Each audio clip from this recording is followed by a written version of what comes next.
Well, the man FBI agents say had homemade explosives inside his Fort Smith home is now in custody. The FBI says Mehta was arrested last night in Austin, Texas, after almost a week on the run. 5 News reporter Catherine Gilker is in the newsroom now with what charges he faces tonight. Catherine? Mehta was arrested by FBI agents in Austin, Texas Monday night. It was a week ago today that authorities say they found unauthorized bombs in his Fort Smith home. He faces charges of unlawful possession of an unregistered destructive device. According to court records, Mehta is chief financial officer of Federal Armament, a Fort Smith company that sells firearms and ammunition.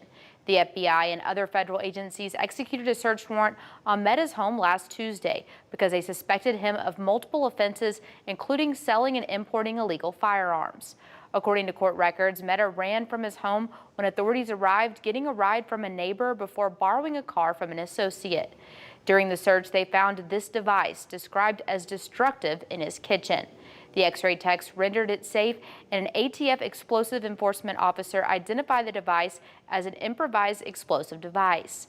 Records show that the device was not registered in the National Firearms Registration and Transfer Act through either of his companies. The FBI says this is an ongoing investigation. The FBI is known for thorough, meticulous, and lawful investigations. We're going to let the facts speak for themselves in this case, and we're turning it over to the U.S. Attorney's prosecutors and the great team that they have there in the Western District. The Department of Justice says a federal grand jury will hear evidence related to this investigation and decide if there should be additional criminal charges filed. If convicted, Mehta could face up to 10 years in prison and or up to a $10,000 fine. Catherine Gilker, 5 News.